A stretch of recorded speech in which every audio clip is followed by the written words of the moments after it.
I hit a slider, 2-2 slider from I haven't heard of that guy, but he's got a pretty good arm. So he's kind of geared up for the fastball, and he left one up. So grateful for that. So something you adjusted on the fly pretty easily. Yeah, I mean, guy's throwing 98 with an 88-mile-an-hour slider. So yeah, I'd say it's on the fly. When you are when you were at the alternate training site last year, you're facing the same guys pretty much all the time. How much though?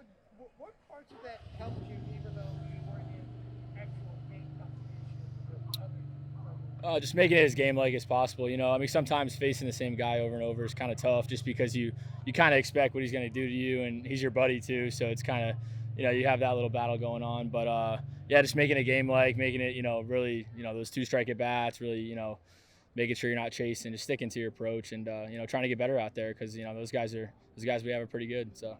Yeah, I was talking to Belay this morning, and he said that part of it was kind of motivating, that you're sitting there playing in the morning, then at 6:40 at night, the big game is going on.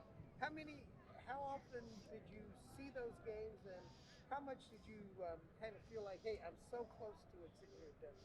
Yeah, I mean, you could definitely directly reflect. You play there at 10 a.m. and then you turn on the TV and you got Trevor Story, Blackman, and these guys, swinging the bat in the same field that you were just getting your work on. So it definitely drives you, and it feels great watching those guys work. So it's exciting.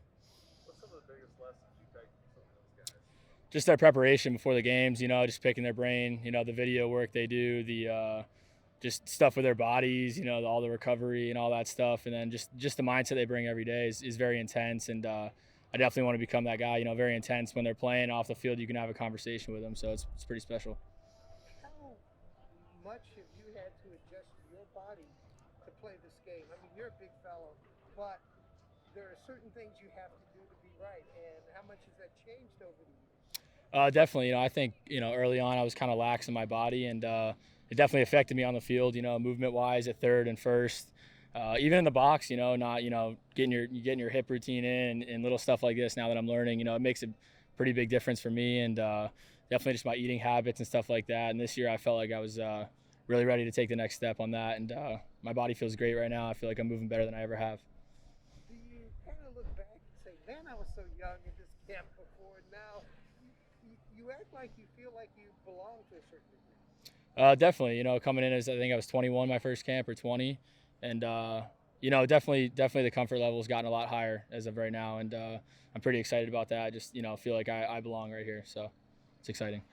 Comfort level's gotten higher, probably expectations now as well. How do you balance those two? I don't really think about expectations. I just come out here and be myself, and I hope that's good enough. I'm just gonna do what I do best, and just trust myself. As far as first base is concerned, I know you play a lot of third. I've seen your feet move very well. They told me during the winter that your feet are moving even better at first base these days. How much of an adjustment was that for you? Not too bad. I mean, the hot corner is definitely a challenging position, and I feel like I'm pretty comfortable over there. And then moving over to first to me wasn't a big adjustment, honestly. I mean, just kind of different angle. The ball spins a little differently, but I picked up on it pretty quickly. As far as power is concerned, obviously we saw it today. Do you have a goal to show that you are a power hitter? Is that something that could get you out of your swing? That's definitely something that gets me out of my swing. I think people always put a knack on me for not having a lot of power, but I think if you consistently barrel the ball, I think power will come. So I think good hitters I think a lot of power hitters know how to barrel the baseball as well as also drive the baseball. So that's kind of where I'm at. Say it again. How close do you feel to making an impact at this level? I feel very close. I think I can definitely perform at this level, and I think my preparation before the games is becoming big league ready, and just everything leading up to it. So my mental state, I feel like, is there too. So I'm feeling great. Well, thank you very much. Awesome. Thank you.